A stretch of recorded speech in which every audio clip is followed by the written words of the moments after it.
just the fact that producer Alli was like, I'm vegetarian.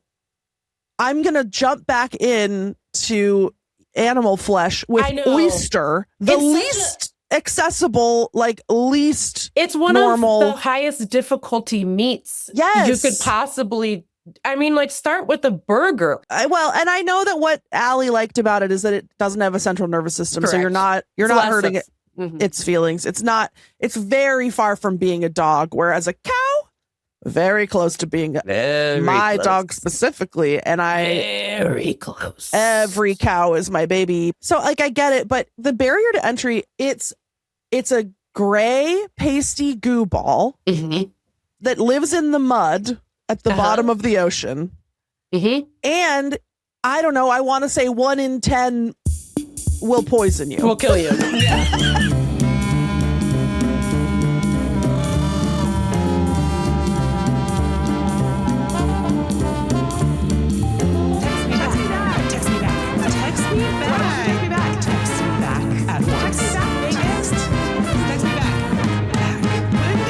God, it sounds so good. I know. And I have the skylight cracked. Oh my God. It's so dramatic up in your... Hello, welcome to Text Me Back Podcast.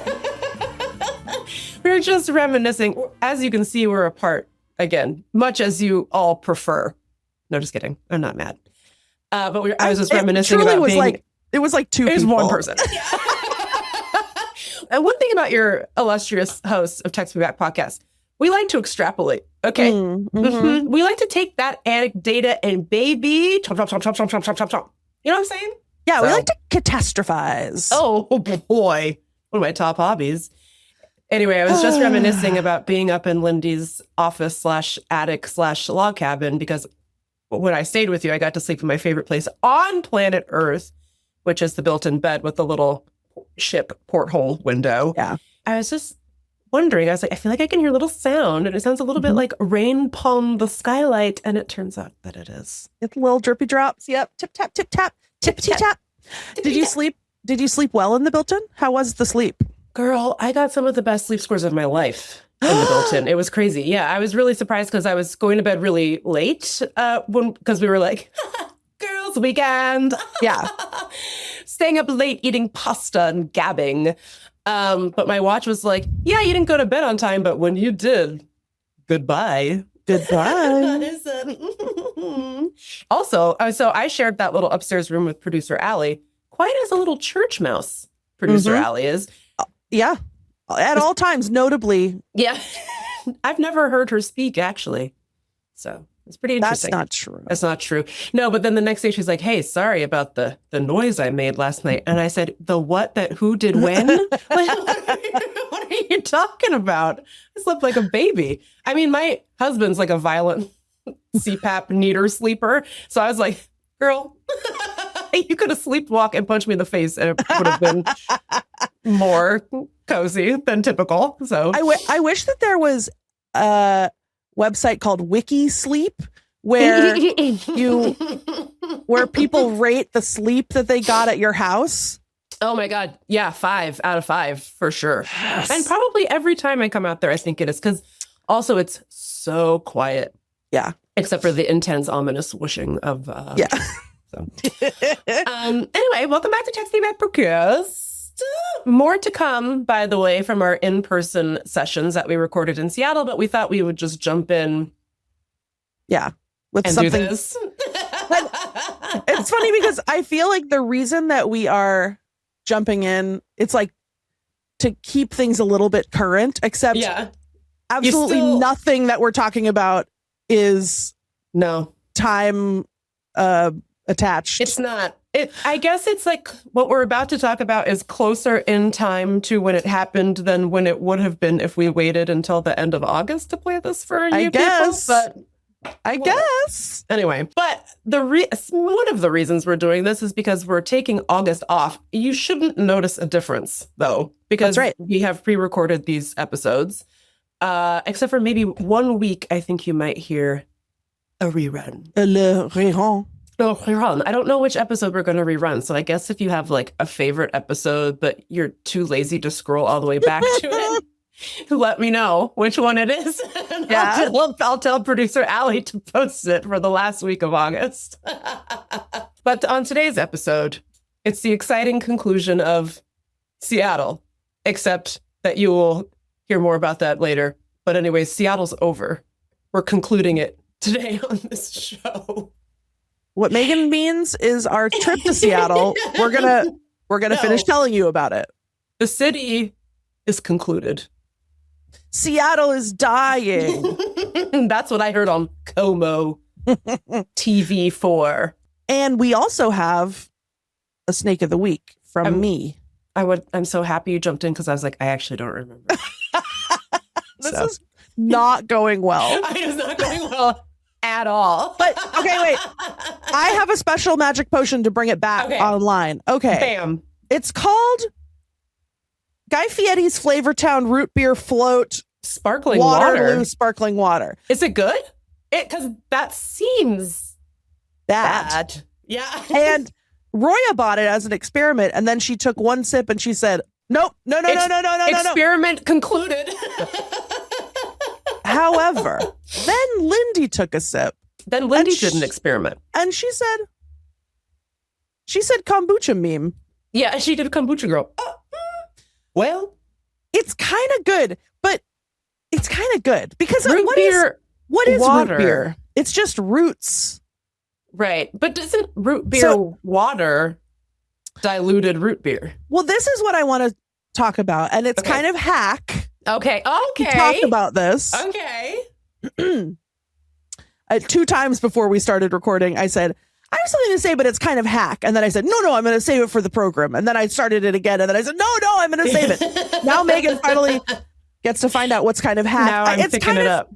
It's kind of hack to talk about like, oh, it's the smell of a flavor in the other room, or like someone, you know, like it's like some root beer flavor in the room with us. Yeah, like someone made all the good tweets about this years ago. But here's what got me thinking. It's like because this is somehow affiliated with Guy Fieri's Flavortown, and what I want to know is, do you even like the character of a flavored sparkling water?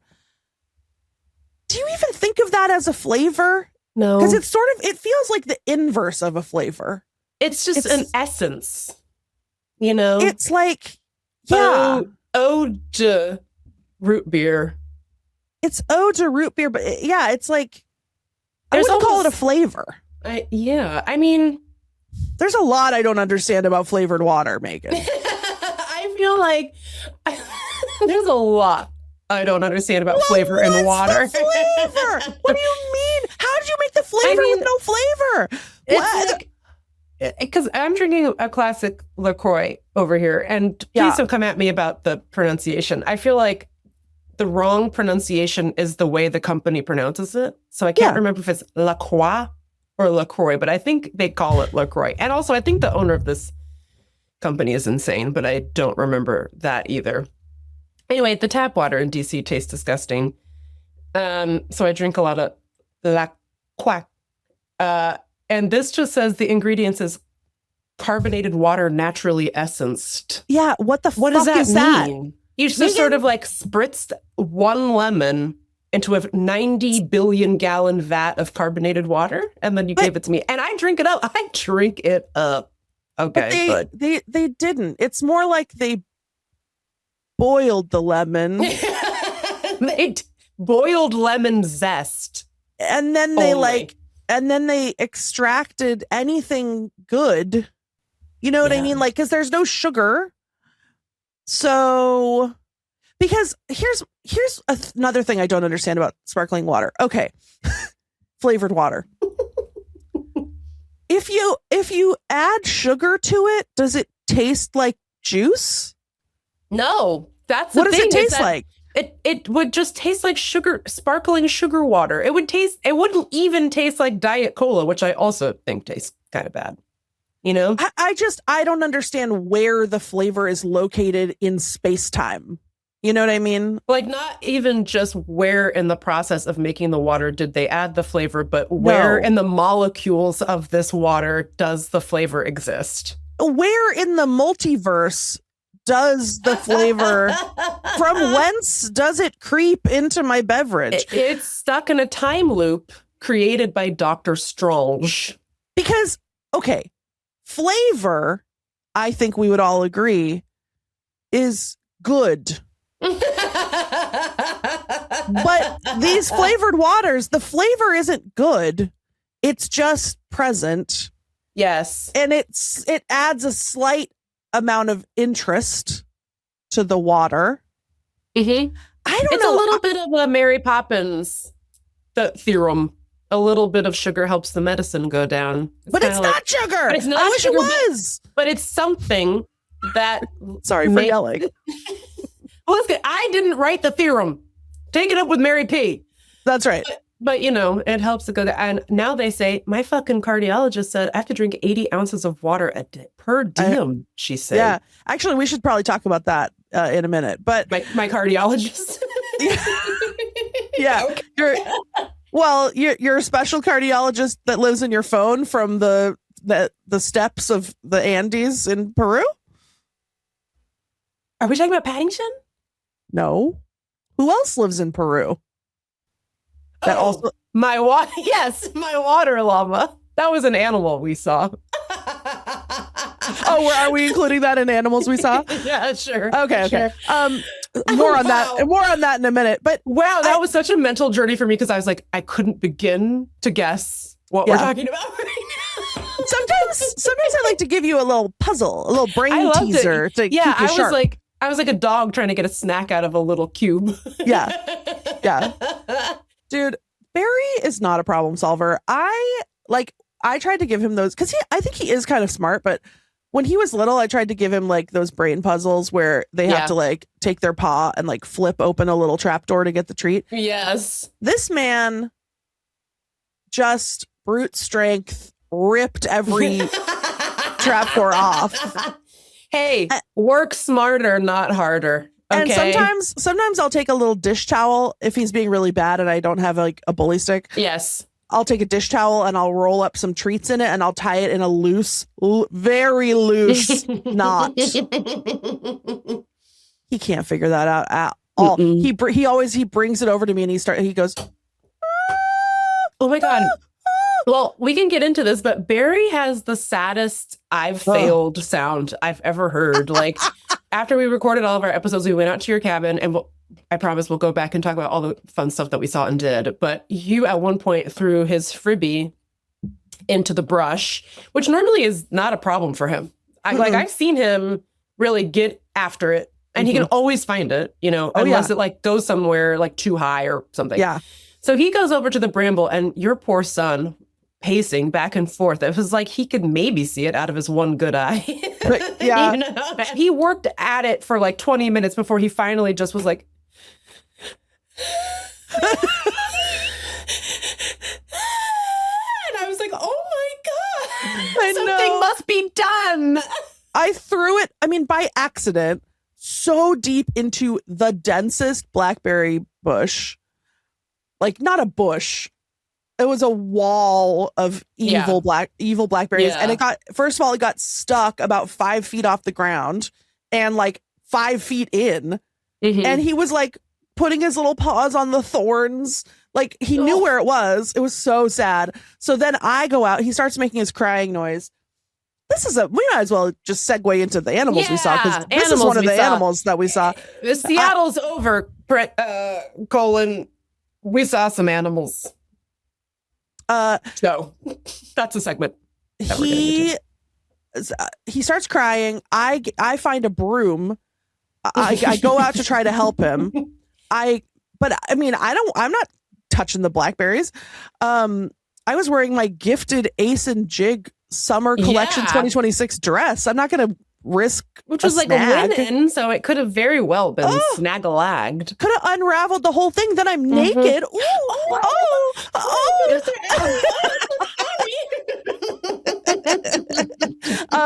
So I managed with the broom to like knock it at least down to the ground level. Yeah. But it's still way back there. Anyway, eventually I'm like, look, man, I got it as close to us as possible. Yeah. I kind of dragged it inch by inch with the broom handle. I'm like, you're on your own, bud. You know, you can give up at any time. We have like 9 more fribbies. That one's not, you don't actually have to get it. I know you think this is your job, but it's not. He must retrieve. Those are the rules. Meagan and Alli are unbeknownst to me watching at the window. Yeah.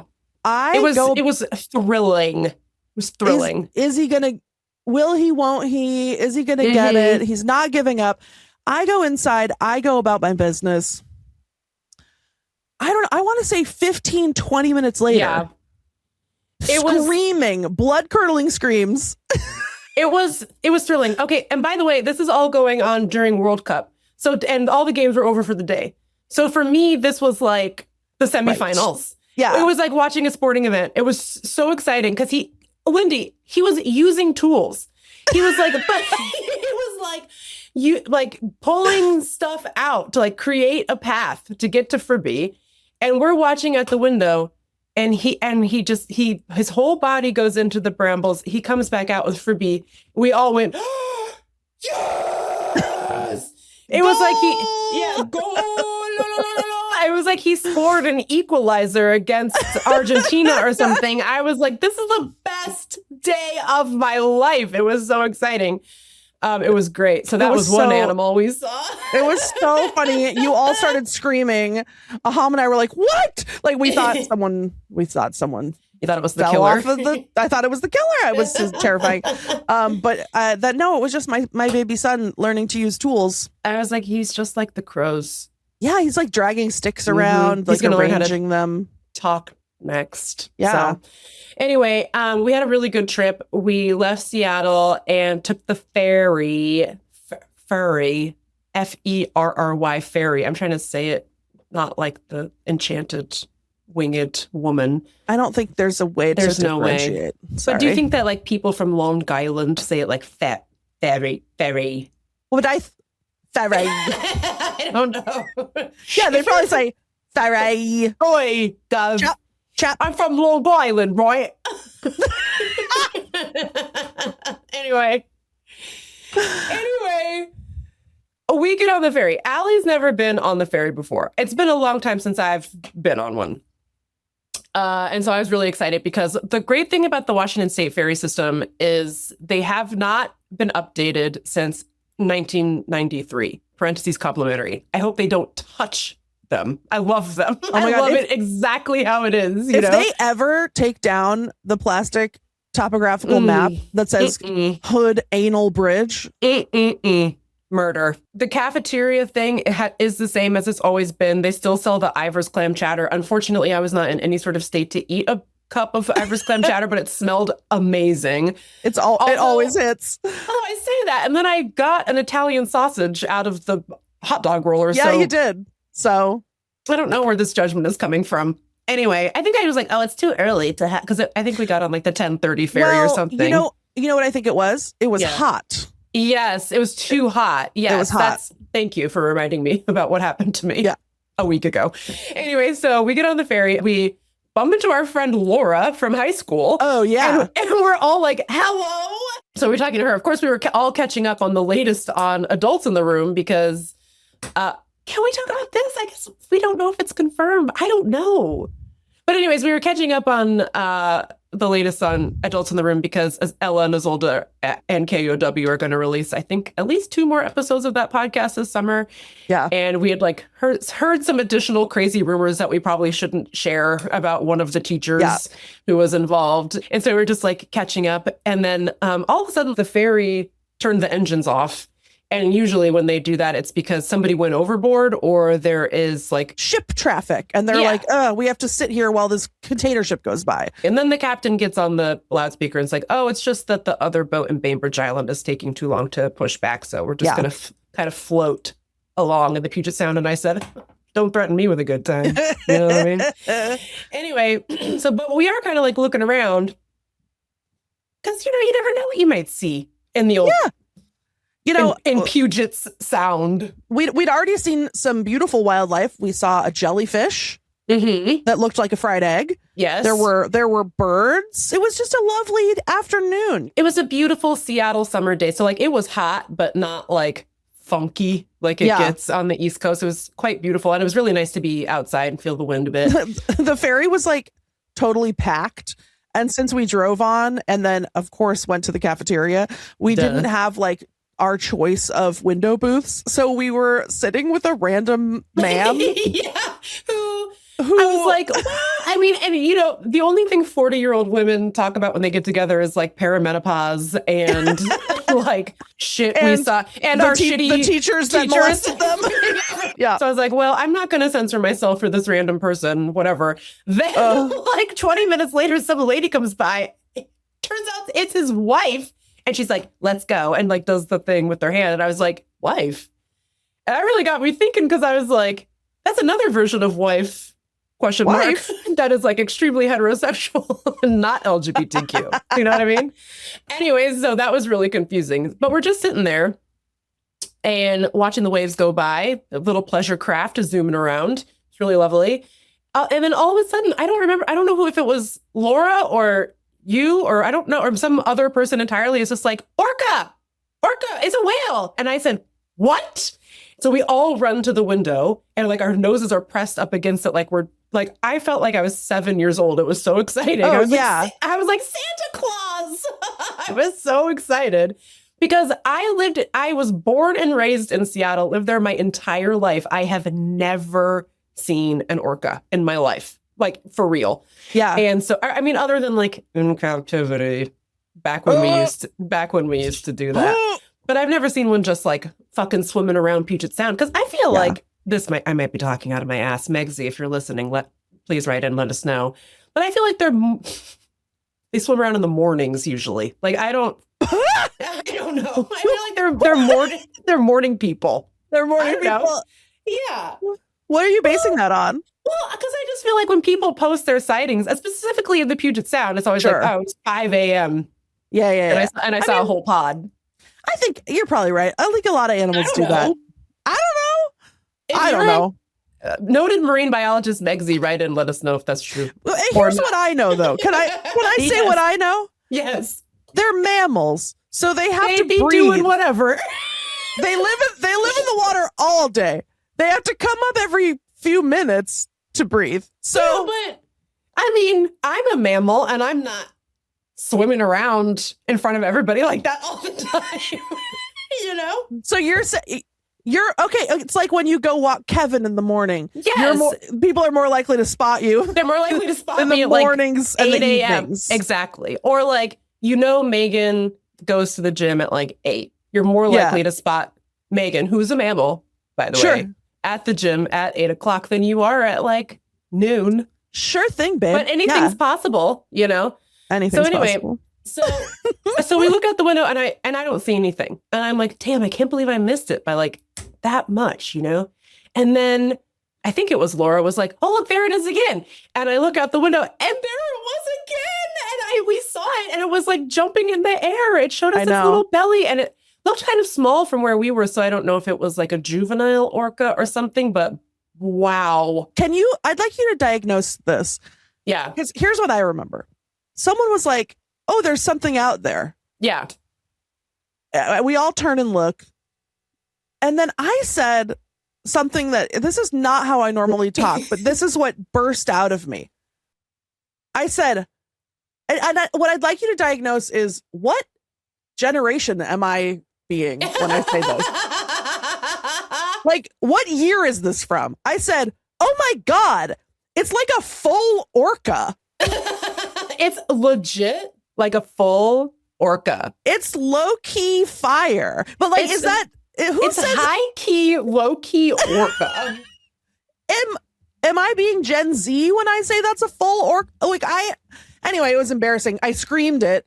I didn't hear that at all. Oh, well, then I'm glad I brought it up. And so meanwhile, I'm like kind of looking at Alli like, what the fuck? Yeah. Like I lived here for my entire life, never saw one of them shits. She shows up day 3 sees And a fucking orca in the Puget Sound. I was like, no, what the fuck is this? Now she just thinks that's normal. Yeah, it's not. It's not. Like, I've seen orcas like 3 times in my life, maybe 4. I saw them once on a whale watching trip. Mm-hmm. And let me tell you, we were not as close to the orca on the whale watching trip as we were on the ferry. The orcas that we saw from the whale watching boat, they didn't do as much stuff. Like, this ferry orca sighting was top tier. It was incredible. It really was. I've never seen one at all, but then this one was like the perfect one. Yeah. Like, he just was, or she was right there. Girls can be orcas as well. They say women are allowed to be orcas now. It was now later. It was crazy. Later, of course, someone said, "Oh, it's really not normal for them to be alone." Okay, well, I know. We don't know that it is. No, it just went on a little errand. It went to the weed store and it's on its way home to its pod. He went home to chomp his plankton salmon CBD edible. Exactly. Or whatever. So okay. Producer Alli's been in Seattle for 3 days. She sees an orca from the fucking ferry. Okay. Yeah, and we were like, that's fine. Wow. Okay. That's fine. Then we go out to the cabin. Okay. We're having a great time. We go to the Hama Hama Oyster Saloon. Yeah, because by the way, Alli is absolutely bloodthirsty for oysters now. Oh my God. And Pacific seafood. The night before we go to Hama Hama, she's like, how many oysters is like too many for one person to eat? And I was like, what? Like, the premise of this question is alarming, babe. I was like, I don't know. I probably wouldn't eat more than 6. And she's like, so you think it would be weird to have 12? And I was like, yeah. I do. I mean, I would say 12 is certainly the max. Like, 12 is absolutely the max. I was like, I feel like people would be impressed, maybe, that you had 12. People would be really weirded out if you had more than that. If you have 13, I'm scared. If that's a baker's dozen, I don't know. I would say 6. No one would bat an eye at 6. Yeah. 8, you're pushing it. Ooh. 12 is a lot, but not unheard of, you know? Here's the thing. It's a weird phlegm ball. Yeah. That you poured some vinegar on it and you swallowed it whole and probably alive. So yeah, if you eat enough to fill your stomach with just that, I don't like it conceptually. Yeah. But I spent a lot of time thinking about the after effects is all. And I lived through it. I had a lot of oysters too. And actually it was fine. Sure. The phase 2 was normal. But it's also, by the way, speaking of conceptual disturbances, just the fact that Producer Alli was like, I'm vegetarian. I'm going to jump back in to animal flesh with Oyster, the least accessible, like least it's one normal, of the highest difficulty meats you could possibly, I mean, like, start with a burger. Yeah. By the way, she's going to listen to all of this. Alli, this is for you. Start with a cheeseburger, man. You got to work it. Because once again, I was telling her, I was like, I didn't have an oyster until I was in my 30s. Like, yeah. And I've eaten meat my whole life. I've never had a vegetarian phase ever. Yeah. Like, I've just always eaten meat. I try to be more ethical about it, but let's be for real. Anyway, but I was like, chicken, maybe like a chicken nugget.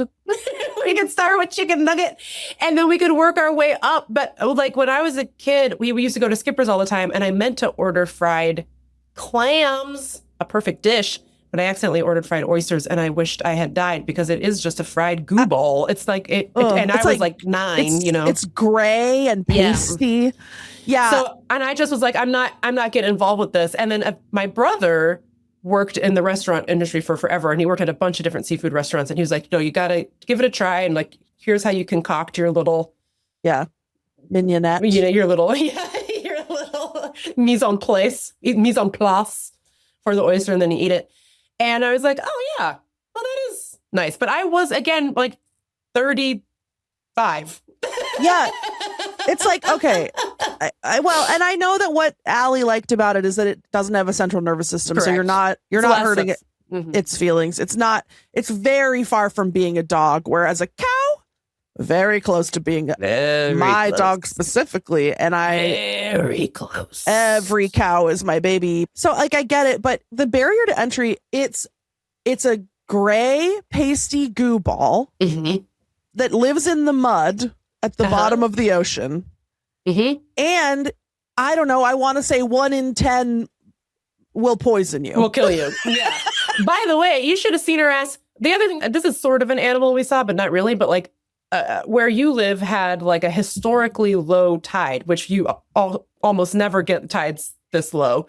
And the whole beach was like mollusks. It was like, you know, there are clams and oysters. There are the little baby crabs that skitter all about. We saw starfish, and I was like, you got to see a starfish? You didn't do the work for that. You know? Right. God damn it. Anyways. Squirted by a gooey duck. Yeah, gooey duck she saw, and we got to tell her about the concept of a gooey duck. Yeah. And I was like, not much to say other than it looks like a big dick. She turns to me and she goes, are all of these oysters? And I was like, will you relax? I'm not even sure they're edible. Her eyes came out on stalk. Boing. Her tongue unrolled like a red carpet. Like a carpet, yeah. Yeah. She had a tiny ukulele, a huge fur coat, and a straw boater hat. And she's like, hello, my baby. No, that's the other one. That's the frog. But she did that too. But she was waving a Yale flag. She was ready to frickin' chow. She was freaking Charlestoning all up and down that shit. It was nuts. But unfortunately, sadly for Producer Alli, we have a shellfish ban right now. So there's some sort of bacteria happening out there. You can't eat them. They are abundant though. It's crazy what goes on out there because I'd never seen a low tide like that, but I also had just not experienced a Washington Beach low tide in a really, really long time. And it's so funny when that happens. You can kind of hear everybody talking to each other while they wait for the water to come back, you know? And it's very much like, it just sounds like an old house. Like a lot of like... It's like a lot of that. Literally, it's like, because there's millions of oysters and they're all just kind of like hissing and tapping. It was really wild. Like, and I was just like, okay, so Washington really opened up its heart to Producer Alli. Yeah. So then we're like back at the house kind of joking, like, okay, what else is on the Washington State bingo card that you need to see? So we're like, yeah, I guess all you have left now is a seal and a bald eagle. Like 1 hour later, a majestic bald eagle, because they just fly up to your house out there. The one just flies up to your cabin and just perches on the tree, like literally right outside your window. And I was like, what is going on? Yeah. This is so insane. They just live there. They like live right there. It was so funny. So of course, many eagle sightings. I think that we thought like that. Okay, that's enough. You know, you got the orca, which is the pinnacle. Where can you even go from there? You got the bald eagle in our sesquicentennial month. You got the starfish. You got jizzed in the eye by the gooey duck. What else do you want? Okay, so then we're driving to Hama Hama, Megan. Yeah. I don't know if you remember. I'm not sure I do remember. Well, it's a big one. We stopped for gas. Oh, I can't believe I forgot about these guys. Yeah, go ahead. Sorry. We stopped for gas in Brennan, Washington. A great town. I say, you know, there's a herd of elk that hangs out around here.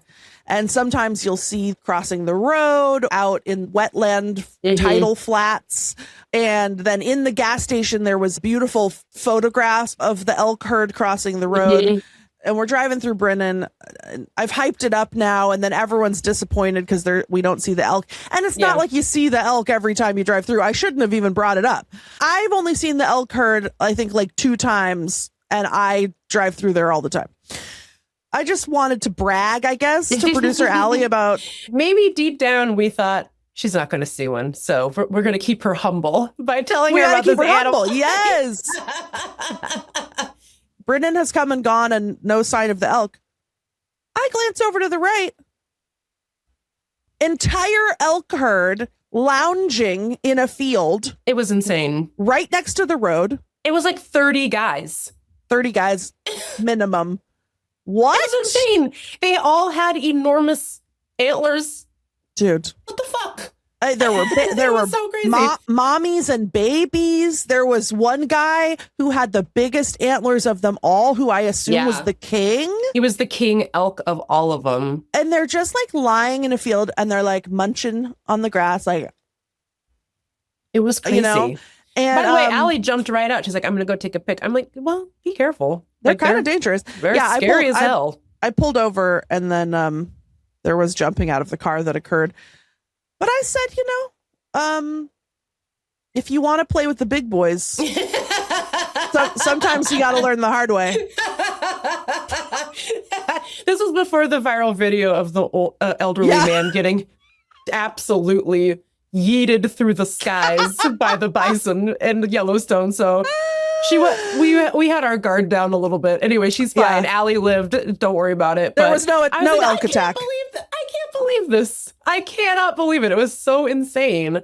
And shout out to the elk herd. I hope they're doing well. I read on the Olympic Peninsula Facebook group that the elk have some kind of a disease called like mushy foot or something. Ugh. And they're limping around and the scientists don't know how to fix it. But these elk, they looked like they were doing okay. Robust. So their good. feet looked firm. So hopefully that's resolved. Their feet looked firm. Wiki feet rating 4 out of 5. Very good feet. God, very firm feet. They beat me. Mm-hmm. Oh. Well, your feet are too mushy. That's right. That's true. So then, okay, so we eat the oysters, we go home. Okay. Also, of course, when you're driving on the roads out here, you're always seeing deer. So deer, check mark. And I'm always excited to see a deer, even though I see them a lot. And also, it's baby deer season, so that's fun. So then there's an animal rescue called Center Valley Animal Rescue in Quilcene, Washington, where I briefly volunteered. Someday I will return. But they have an open house, maybe once a quarter or maybe twice a year, I'm not sure, where the public can just come and tour, and it's a fundraiser and you can see all the animals. And so we're just driving. We decide we're going to stop by the open house. And I think I kind of pushed you guys. I was like, I need you to see some of these animals. I think you're going to like what you see. This rescue takes in a lot of cruelty cases, and like they also take in like wildlife and farm animals, like bigger animals that like your typical city rescue wouldn't take in. But it's funny. I think you've told this on the podcast before, but it's funny because some of the animals are evidence. So you can't take pictures of them. So there's like signs on the cages that are like, I'm in witness protection. Yeah. Don't take my Don't picture. take photos of me. And there were like 10 baby goats who are all evidence, and they're like, we're in witness protection. Don't take pictures of us. This goat has a lawyer. I wasn't the goat's lawyer, and I'm still sad about it. Anything is possible, Megan. You can pivot. So we stop by the animal rescue, and it's just so fun. The woman who started CVAR, I believe the lore is that, if I can remember my volunteer orientation, she was working at a traditional, animal shelter rescue, but she felt like, man, it really seems like we're euthanizing more animals I would choose to if I was running an animal shelter. Sure. And of course that has to do with all kinds of things like resources, and you can't like resuscitate every mouse. But this lady was like, I'm going to resuscitate every mouse. And so she opened CVAR. They don't do owner surrender. They just do cruelty cases, hoarding cases, and medical cases, and wildlife rehab.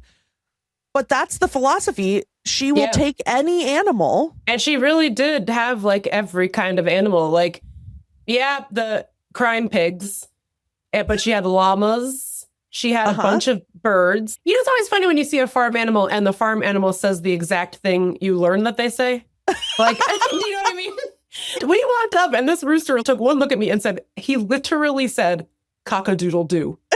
And I said, okay, that's what they say you say. He said that, and then right next to him, a turkey said, gobble, gobble, gobble. It was nuts. I said, I thought it was a stereotype. I was trying to be respectful. But I guess you guys really say that. So they have all kinds of like livestock birds. What's that called? I don't know. They have ducks and chickens and geese and turkeys. But then they have like parrots. They have doves, little mourning doves. They had lizards. They had one snake, I think. Two snakes. There's a hognose and a ball python. Oh, right. I forgot about the hognose. Yeah. The hognose is named Snickers.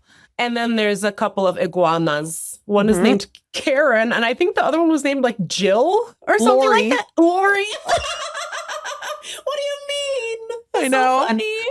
And then there's like rabbits and chinchillas. There's a rat, but like not like a pet rat. It's like a roof rat, which is the kind of rat that was living in our wall. Rest in power, King.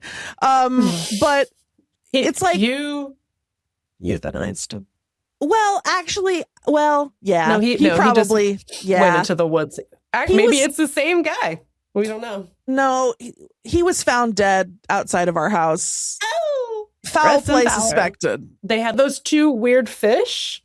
You know? Oh yeah, two weird fish. I was still volunteering, I think, when those fish came in, and there were like 50 of those weird fish. There was some guy that was breeding these fancy fish, not illegally, but I think he died. Maybe I don't know. Okay.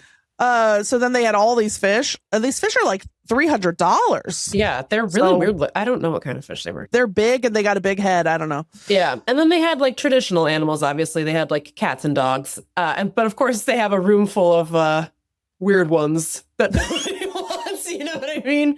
And that's the best. That's the best room. They're so funny. One special room that is just for incontinent cats who pretty much are going to live out their lives there because nobody wants to adopt an incontinent cat. And there are dedicated volunteers who just come to take care of the incontinent cats. Yeah. It's so was sweet. That room ripe.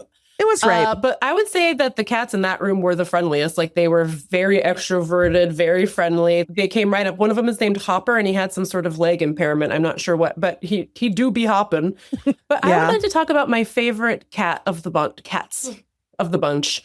We went into a room and there was this cat. He was like a little teen and he was sleeping on his cat tree. And I let him sniff my hand, went in for the pet. He was very chill about it, very friendly. Softest cat I've ever touched in my life. And then the volunteer was like, oh, he has a twin brother. And I said, well, now where's he? And he was outside sprinting full speed on a cat wheel. And I was like, look at these two fucking psychos. I'm obsessed. And my recollection is that they were black, but the kind of black cat that you can still see a little bit of tabby stripe underneath. They were so beautiful. And their names were Jackson and Walker, I think. Oh my God, good memory. Yes. And I think that Jackson was the first one that we met. He climbs up to the tippy top of his little cat tree and immediately just jumps onto Lindy's bosom. He just unbidden was like, I'm going here now. And then just started using Lindy's neck and bosom and décolletage as a cat tree. And I said, what? It was unbelievable. And then he jumped off of her boobs onto me. He was the best cat I've ever heard of in my life. He's the best cat I've ever heard of in my life. He's a bonded pair with his bro, so you have to take both, which no problem. Sold. Like, there are several obstacles keeping me from having a cat. Namely, your whole family. One is I'm allergic. Two is right. Yes. But I think I could get over it. Two is Ham's allergic and doesn't want a cat. Yes. Third is my mom is my landlord and she says under no circumstances am I allowed to have a cat in this house. Yeah. Fourth is Tilly next door, the dog next door, would love to crush, kill, and destroy the little body of a cat. Now, I don't support that per se, but I do support Tilly doing whatever she wants. Yeah. At the same time. I so agree. my values are kind of at odds with each other at the moment. But if all of those factors were not in play, I would have brought those two cats home with me that day. Yeah, they were so funny. They were so cute. Yeah. It was really just like a great day at the animal shelter. I furthered my journey with birds. I'm not going to call it Megan's journey, but it was a bird journey involving Megan. I met like your classic bright red parrot. I don't know what we call him. Do we call him a macaw or is he a parrot? I don't know. But his name was Aki. I think macaw is a kind of parrot. Yeah. So I think you could say either. But like if Scarlet macaw. If you're in your mind's eye pulling up an image of a parrot, that's what this one looked like. Okay. Like perhaps what a pirate might have. Literally. On its shoulder. He looked exactly like frickin' Iago. Yeah. From Aladdin. Except enormous. Except so big. And so I was just like, I don't know what words birds know. So I was just sort of going with the classics. I was like, birdie, birdie. Hi, birdie. Beautiful bird, pretty bird. And he wasn't really talking to me. But then at one point, he just hung from the cage by just his beak and started flapping his wings at me. And I was like, oh my God. Do you come here often? Or like I do think that birds, birds are like famously sexual. Yeah, like you can't touch them in certain ways. Otherwise, they're like, you're my girlfriend. Yeah. So I didn't touch the bird at all. There's signs everywhere that were like, don't put your fingers in. And I was like, it only makes you want to do it more. You know what I mean? Anyway. You can try it, but it might bite your finger off. Bird flu, no finger. Yeah. So Aki and I became... Diagnosis, bird flu, no finger. That's what the doctor said. So I don't remember if he talked to me. Now I can't remember, but there was a different parrot. This one was like yellow and blue.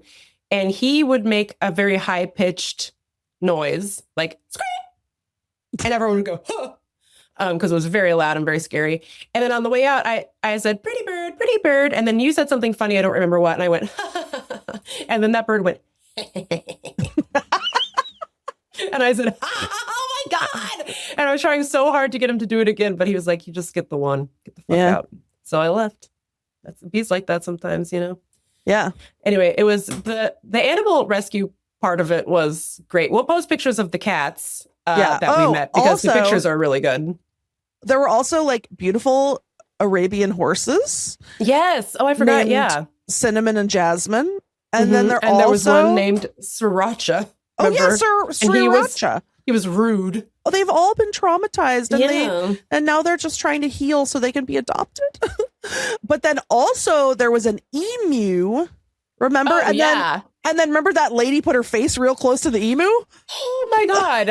Yes, the emu, his name was the name of a part of town. His name was oh my God, what's wrong with me? Dosey Wallops. Yes. Dosey. Because he was found wandering the banks of the Dosey Wallops River. Oh, the river. Okay. Yeah, that's right. So I was like, I fear him. And also, emus aren't just regular birds. They're the scariest ones because they're 9 feet tall and their necks be frickin' whipping. You know what I mean? I'm not...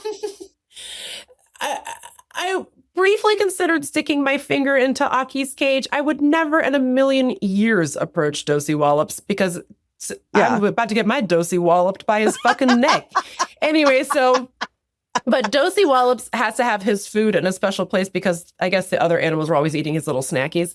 So they put his bucket on the outside and then he puts his freakish neck around the corner of the fence and sticks his head into the bucket and eats his food out of it. This girl comes running, not a girl, she was an adult woman. She comes running up with her phone out to take a selfie with Dosey Wallops. And we were all like, she put her face so close to his beak. I said, oh, you don't like your eyeball?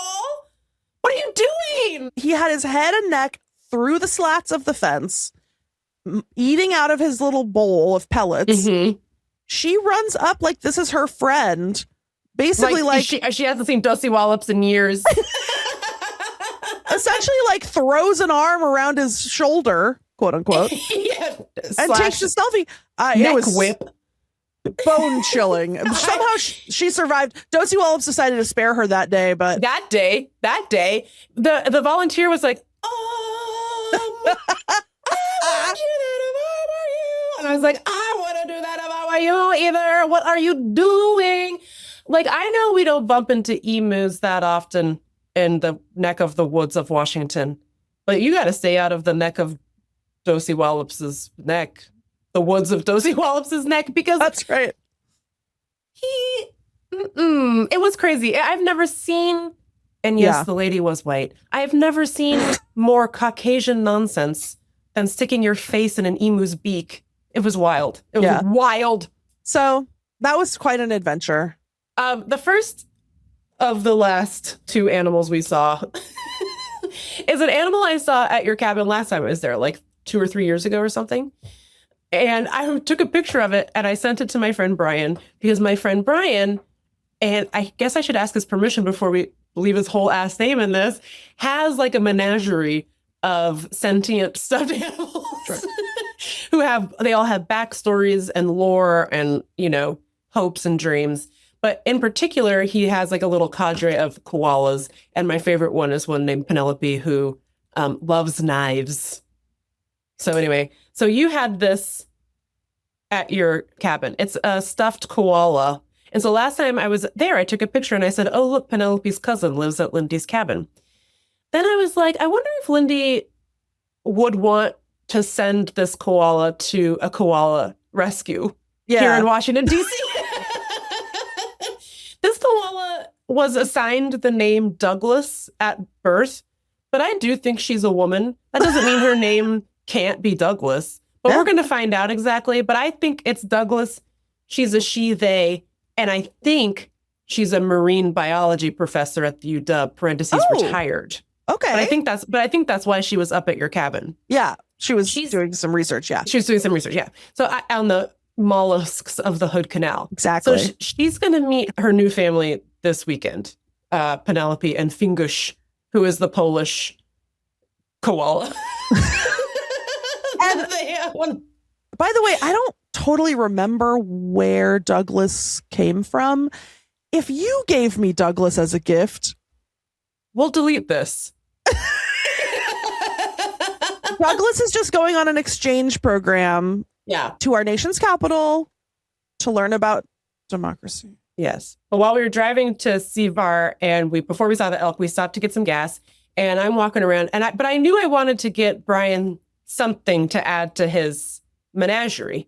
So I'm walking around the gas station and they have a whole wall of little stuffies. They had like a stuffed crab. They had a stuffed slug, which I thought was like kind of good, regionally appropriate, Then they had this guy, a tiny orca man or woman.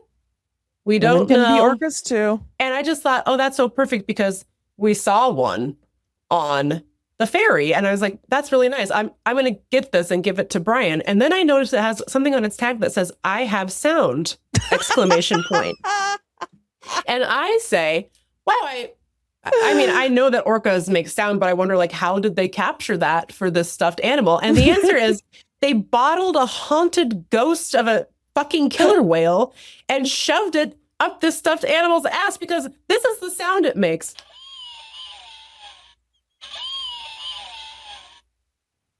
This is a Black Lodge being. Lindy, he said, Douglas, you're a marine biologist. Is that the sound an orca makes? Douglas has diagnosed the orca with mush fin. Something's wrong with this. He said, It's so funny because that's what you sound like. The worst part is I quote unquote tried to do an impression of it. Pitch Perfect made the sound on the first try. And then everyone in the car said, oh no. Like, oh no. That's the exact sound you made when we saw the orca on the ferry. Yes. Well, I feel like I didn't describe. You said you did it again when Barry got the fribby out of the Blackberry bush. Yes. I feel like I didn't really express how excited I was to see this orca on the ferry. I went, ah! Ah! And then I kept screaming, it's so thrilling. It's so thrilling. And then everyone else on the ferry was like, yeah, I guess. You're kind of like ruining it for the rest of us. But what I sounded like was this. Who did this? Yeah. Unfortunately, Meagan acquired that on the first day of the weekend. So then we heard sorry. a lot. You sure did. And I knew I was being annoying when I was doing it. Anyway, so I bought this. And then once I realized it had a sound, I was like, I can't give this to Brian. No. This is my son. Yeah. So now the Orca needs a name. Let me know if you have any good ideas.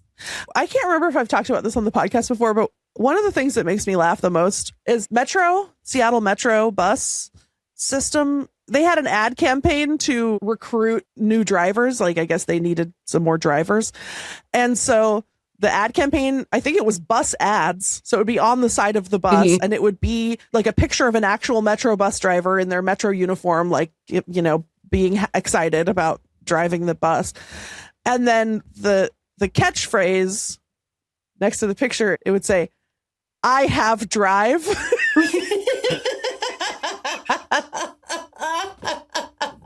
Which, like, and then it had some like text underneath that was like, for career opportunities, join Metro. And then I'm like, oh, right, I have to succeed. The drive, yes. But it really just sounded like I have drive. The people driving the bus said, I have drive. I have drive. So anyway, I have sound reminded me of I have drive. I have sound. Anyway, is that every animal we saw? No, because then... Oh, no, that's not. Well, maybe we should take a break and then come back because we have been chit-chatting. And by the way, Snake of the Week's getting bumped. Our apologies to And so is your Snake water llama, to be honest. And so is she, because who gives a shit at the end of the day? Meagan has an app where when she drinks water, she tells a llama about it in her phone. I tell the llama how much water I drink, and if I drink enough water, the llama lives. Now, if I don't drink enough water, it doesn't die. It just doesn't come into existence. This is too complicated. They don't need to matter. I still don't understand that part. We're gonna take a break. Every day Meagan gives birth to a new llama. Or I don't.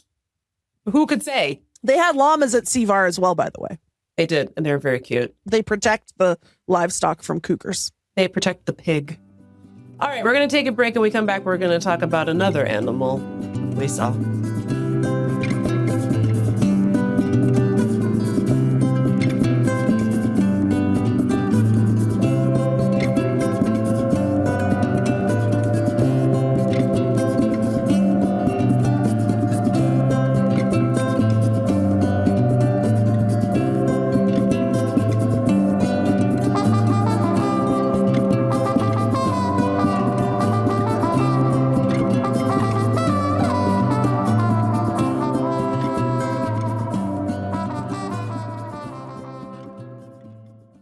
And we're back.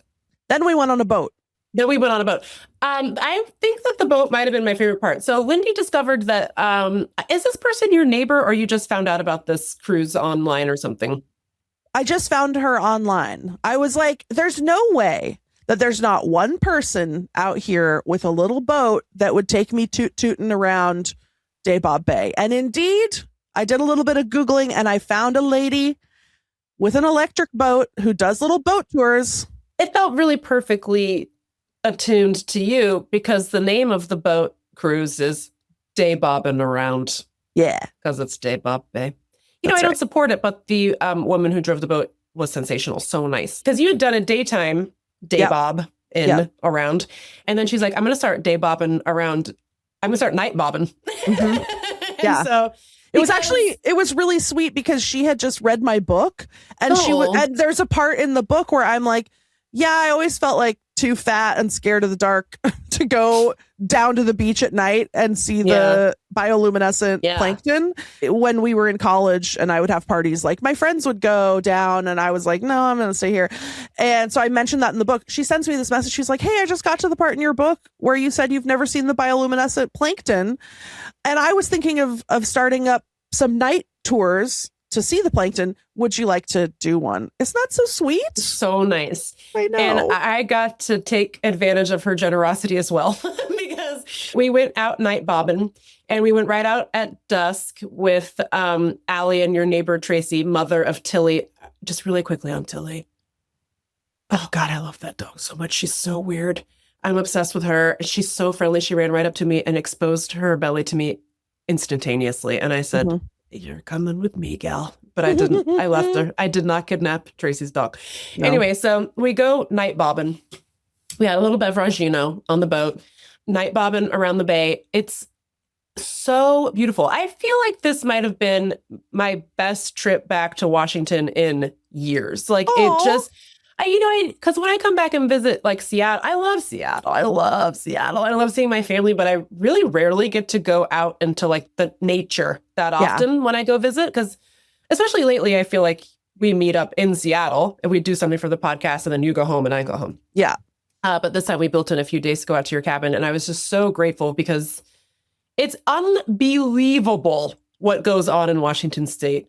Unbelievable.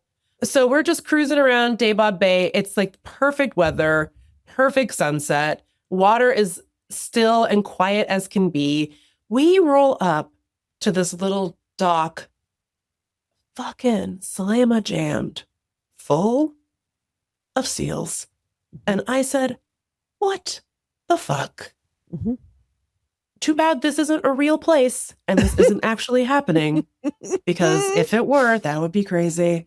And we got pretty close to them before they were like, bye. And then they all jumped into the water and kind of swam away, but you could see their little heads bobbing all around the bay. It was so cute. So I'm like, okay, so Producer Alli has seen every animal at Seavar. A fucking bald eagle. And I know that bald eagles are not like exclusive to Washington, but this was crazy. This one was like basically on your front deck. It was really close. She's seen the lowest tide that your beach has had in years, with a beach full of whispering mollusks. Yep. Okay.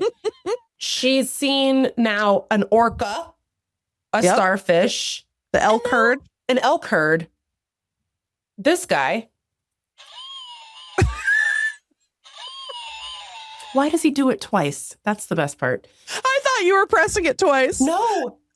One press does it twice. Wow, a twofer. A twofer. And now she's seen a big old pile of seals. Harbor seals on a floaty. Unbelievable. Yeah. And if it had just been that, it would have been a 10 out of 10 evening. Like it was so perfect and so beautiful. But we keep cruising along and then it starts to get dark and the boat operator's got a bunch of sticks so you can lean over the boat and swirl the water and see if you can get them. And it was still a little bit light out, but I felt like I could see a little something happening. I was like, I don't think those are bubbles. Like, I think they're thinking about it. I think they're thinking about luminescing. Yeah. And then it really started to pop off and it was just crazy. I hadn't seen it. The first time and only time I've ever seen it was out in the San Juan Islands when I was like 12, but I haven't seen it since. And I was like, yeah, this is fucking amazing. It's really, I've never seen it before. It was crazy. And it wasn't really, I expected it to be less interactive. Like I thought it was like, okay, we're out in the boat. What I pictured was like green ferry dust in the water. But that's not what it is. Actually, you have to agitate the water because unfortunately you have to stress the plankton out. Sorry, girl, but I like it. And then they try to scare you away by flashing. It's more like, it's like sparkles. Yeah. It's like glitter. It's like fireflies in the water. Yeah, like fireflies in the water. And so we were leaned all over. And of course, Allie's never seen it before at all. And I was like, I can't believe this bitch. I'm so happy for her. I really am. But she truly, like, it was like the Washington State Tourism Board turned it all on. Yeah. For Producer Alli. It was crazy. Yeah. But so, we were like swirling the water and it was unbelievable. I could have stayed out there all night. It was so fun and so beautiful. And then the next day on the airplane, I was like, why do I feel a little bit sore? And I felt like kind of bruised. I'm not bruised, but I'm really sore, like on my ribs, like right underneath my like bra strap, basically. And I was like, God, what did I do? Like, did I hit myself on something? And I realized it was from leaning over the side of the boat too hard. Yeah.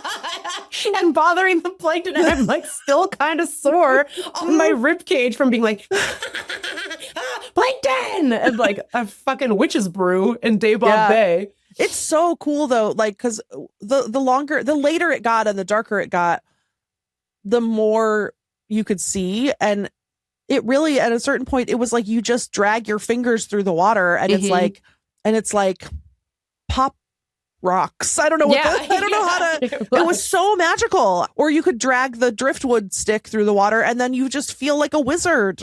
It leaves this trail of glowing sparkles. I felt so rejuvenated. I really felt like my hair was voluminous. My skin was clear. Yeah. I really got like recharged. You really communed with the plankton, I feel like. In a way that I think made everybody uncomfortable. Because I wasn't leaning over. So like you texted and you were like, anybody else injured from leaning over? And I was like, no. No. I was more just sitting and then poking at the water. But I was worried you were going to fall in. I wanted to. I wanted to fall in so bad. But yeah, it was just like truly a perfect weekend. It was so fun. And Alli did not see a bear or a cougar or a bobcat or a coyote or a skunk or a raccoon.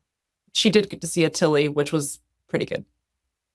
Tilly counts as a combination of all those animals, actually. All of the above. Yeah. Yes. So, you got to leave them wanting more. So next trip, we'll get into the order carnivora. We're going to let Producer Alli get mauled by a coyote. So make sure you subscribe to our Patreon so we can afford it. Patreon.com/textmeback.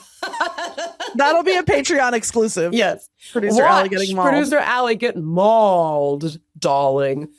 Anyway, what are you seeing in nature these days? Let us know. And if you're in the area, day bobbing around. We'll put a link in the show notes if you're in the area and you want to do it, because she does day trips and night trips. I don't know when she's going to start doing them more frequently, but the bioluminescence was worth it.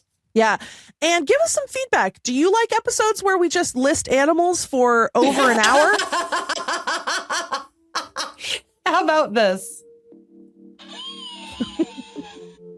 You like that? I certainly do. We're going to take a break and then we're going to end the show. We certainly are.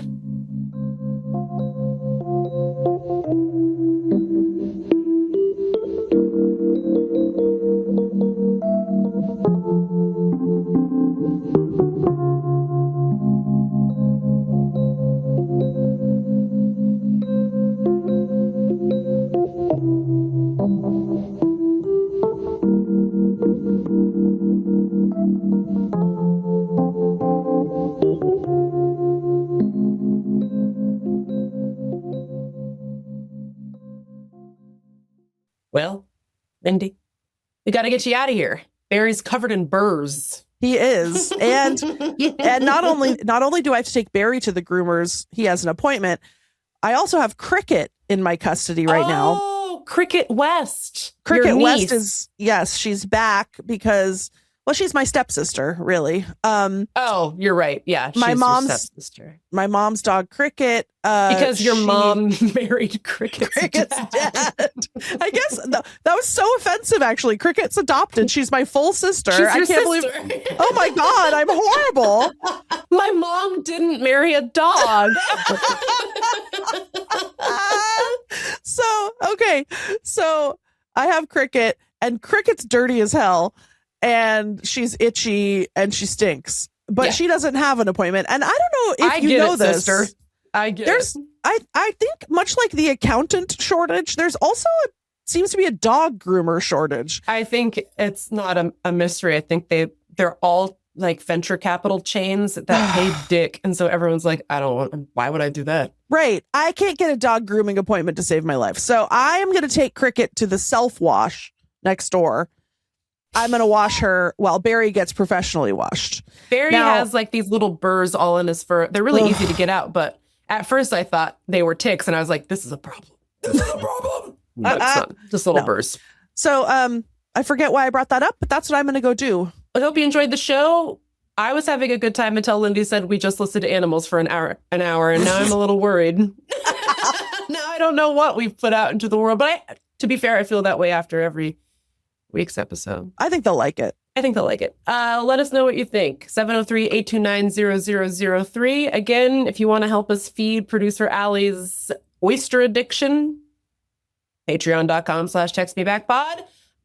We're pre-recording all these episodes for August. You might hear a rerun. I'm not sure, but we are still on pace to do a After Dark for Patreon subscribers. And that will be happening. I hope this is right, because I'm just going to say it. August 30th, Sunday, August 30th. We usually talk about TV shows and stuff. So that's only for subscribers. Subscribers at any Patreon level except for the $1 level. So if you want to come to the one on August 30th, it's a live stream. Subscribe, patreon.com/textmebackpod, and then you can catch up on all the old ones while you wait. What? Okay. Enjoy. We're gonna go now. We love you. We love you. Mwah!